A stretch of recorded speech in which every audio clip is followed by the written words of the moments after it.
This week, I'm answering your questions on the Pittsburgh Steelers, everything from the wide receiver situation to Russell Wilson, to the offense, to the defense, everything. Whatever you guys have for me today, I am excited to talk some Steelers football with all of you guys. And if you want to get a question on a future Steelers Talk mailbag, all you have to do is join us on Wednesdays, 5 p.m. Eastern Standard Time, every single week, where we have our Steelers Talk live shows where you guys can submit questions and you guys get it on the show. We have the most interactive YouTube community for Steelers fans on the planet. Over 51,000 people have already subscribed to the channel. We are the largest Steelers Talk channel on YouTube, so I really do appreciate all of your guys' support. Make sure you click that subscribe button today and join us next week on Steelers Talk Live to get your question on the show. Okay, let's start with Offsides Edits. What's up, man? He says, Terry McLaurin is the future for the Steelers wide receiver 2. What do you think it would take to get him? So I love Scary Terry, man. He's awesome. I think that if he would have had like decent quarterback play throughout his career, he would probably be seen as a top 10 receiver. Like, he's great after the catch. He's got great body control, really sharp route runner. Really a big fan of Scary Terry McLaurin. The thing is, I don't think the Commanders want to get rid of him. He's still relatively young. They just drafted Jaden Daniels, who throws a beautiful inside fade. Slot fade, and McLaurin, that's like his specialty. So, like, why would they be incentivized to trade Terry McLaurin to the Steelers? And if they did, it would be an extremely high price, probably a first-round pick. So, like, if you're willing to give up a first and maybe a little bit more for Terry McLaurin, maybe they could get something done. But knowing the Steelers, that definitely doesn't seem like something they'd be willing to do. Then we got one from Hot Rod 24. He says, "What do you think? Who do you think the Steelers will sign next?" I don't know, man. Does trading for somebody count? Because it could be a wide receiver. It could be like a Cortland Sutton or a Deebo Samuel or a DK Metcalf once we get past June 1st. It could be Treylon Burks, who's been put down the depth chart there in Tennessee after the Tyler Boyd signing. There's a lot of possibilities for the Steelers, but if they don't get another receiver, I think the next player that they sign is going to be Cam Sutton. They met with him before the draft, and it seems like they're going to wait out any potential suspension and news on that from the NFL, given Sutton's issue with the domestic incident in Florida earlier in this offseason. So they're going to figure out all that situation, figure out how many games he's going to be suspended. And if it's like 1 game, 2 games, or no games, if it's a short suspension, I think Cam Sutton is going to be a Pittsburgh Steeler once again. Then we'll go to Sean here. He says, how would you feel about trading for Darius Slayton? I like Slayton. I think he'd be a really good replacement for Deontae Johnson. Good route runner. He can play a little bit in the slot as well as outside. He'd be a good number 2 receiver. The thing is, I'm not sure if that's going to happen because he said himself that even though he's not participating in the voluntary workouts for the Giants, that he and his representation are having good conversations with the Giants, and they think a long-term extension is going to get done. Now, you never know with these negotiations. Things could go south, and Slayton could end up being a legitimate target, but at this point, I think it's pretty unlikely that Darius Slayton becomes a Pittsburgh Steeler. So let me know down there in the comments section, who is your guy? Which wide receiver do you think that the Pittsburgh Steelers will add this offseason? Or do you think that they're done after signing Scotty Miller? Let me know down there in the comments section for today's pinned comment. YouTube's going to throw you an ad break here in just a couple of seconds. When that happens, take advantage of that time by answering today's pinned question. Then we got one from my man Damian Roy here. He says, Deontae ran great routes but couldn't catch or gain positive yards. He needed to go Captain Butterfingers. So listen, man, when you look at his drop numbers, they're definitely overblown. Okay, they are.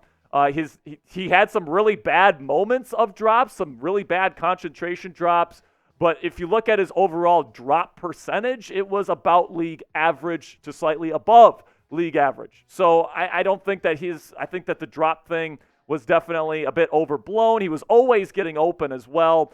And honestly, guys, like if I have no problem getting rid of Deontae Johnson, okay? But you needed to have a legitimate plan to replace him, and the Steelers just haven't had that. Right now, you have George Pickens, who is a legit number 1 receiver, in my opinion, and then you have Roman Wilson, who I like, but you're relying on a third-round rookie to be your number 2 wide receiver, and then if George gets hurt, what are you going to do, right? So right now, because of that Deontae Johnson trade and not addressing that position with someone in free agency or via a trade as of right now, it's looking like a bad move because you're putting yourself in a very vulnerable spot.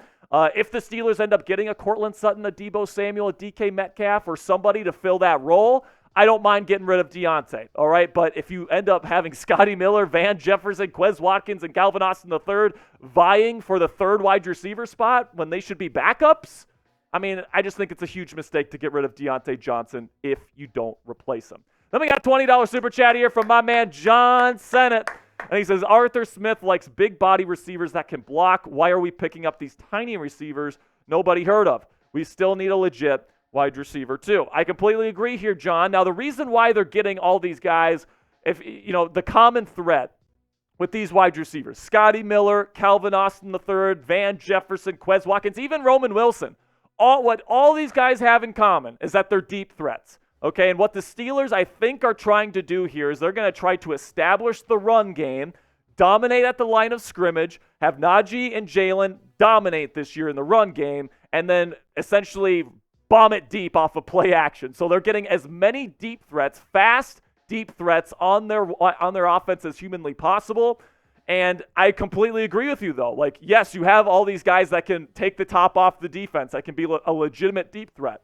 But you don't have the guys that can bully people in the run game. I think Roman Wilson brings the right mentality, but he's under 6 foot. He's not the biggest guy in the world. He's not going to be able to really make a huge impact as a blocker, in my opinion. I think he's good as a slot run blocker, but, you know, somebody that's going to be trusted as your number 2 receiver.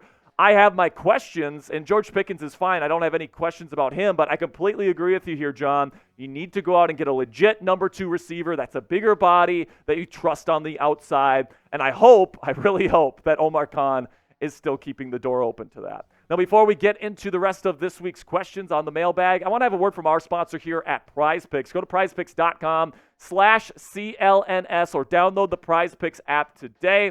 And use our code CLNS for a first-time deposit match up to $100 today. And PrizePicks has specials for new and returning users alike for the start of the MLB season. And even though football season has been over for a while now and it's not going to be starting up anytime soon, but the action on the diamond is just heating up in Major League Baseball. Get in on the excitement with PrizePicks, America's #1 fantasy sports app, where you can turn your baseball knowledge into serious cash. That is, if you know ball. This is my actual PrizePicks projection for today's MLB action. I'm feeling a little bit pessimistic today, so I'm taking the less on all of these categories today. But you can go right now to prizepicks.com/CLNS or download the PrizePicks app today and use our code CLNS for a first-time deposit match to get started today with our friends at PrizePicks. The 2024 MLB season is now off and running, and you can pick more or less right now to make some money from the comfort of your couch while you watch your favorite team play every single night.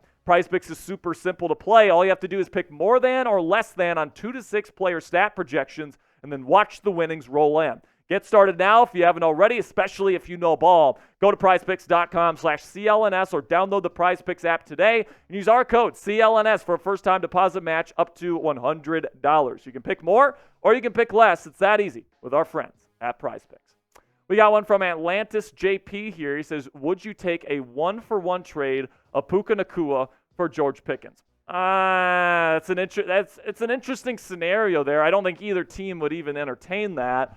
The thing about Puka is that he is so good after the catch. He's so crisp as a route runner. He's not as good down the boundary as a deep threat as George Pickens is. They're different receivers in that way, but George is also really good after the catch.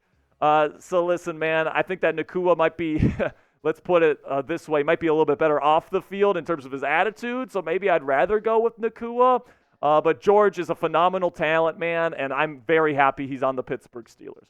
Then we got one from Alaska Corley, or Corey, says, hello, Mr. Sperry. You think we could still sign Justin Simmons? I think there's still a possibility. He's still out there. I think that he's trying to get a certain amount of money. I think that he waited till after the NFL draft to see if his market was going to heat up. And if it just hasn't, then I think there's a chance the Steelers could land him for really a steal, like $4 or $5 million, something like that. Like at this point, who knows how low that number is actually getting. And if you bring him in here with Minkah Fitzpatrick, that'd be the best safety duo in the National Football League.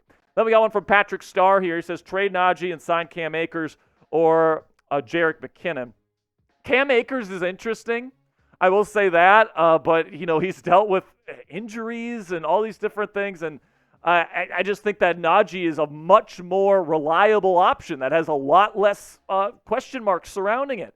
Yes, there's a possibility he's going to leave in free agency next year, but it's like this offense for the Steelers this year is going to be relying on the run game. You have to make sure that the run game works for this team to work. You got the offensive line figured out. Jaylen Warren is a really good back as well, but you need to have a good tandem to keep these guys fresh throughout the season. If you get Cam Akers and you don't have Najee on the roster and Cam stinks, you're screwed. Okay, so that's not a risk I am willing to take. I want Najee in there, I want Jaylen in there, and I want that duo to be the main engine of the Steelers offense in 2024. Then we got one from Meaty Buffalo who says, how long before Justin Fields is the starter over Russell Wilson? I'm not sure if it ever happens.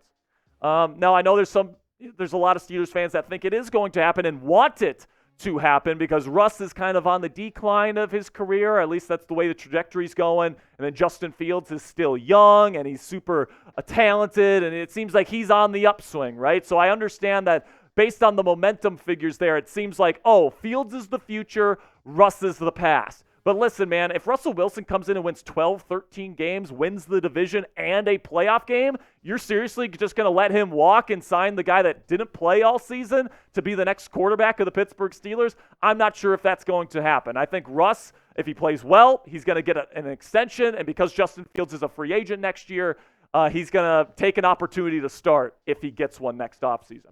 So what say you guys? Let me know down there in the comments section. What's the percent chance that Russell Wilson is back in 2025 starting quarterback for the Pittsburgh Steelers? Put it on a scale of 0 to 100 for me. At this point, I would probably give it a 60-65% chance. Now, there's always the possibility that he's just not good enough and they move on, they go a different route. But I think there's actually a pretty darn good chance that he plays well this year and he earns a second contract with the black and gold.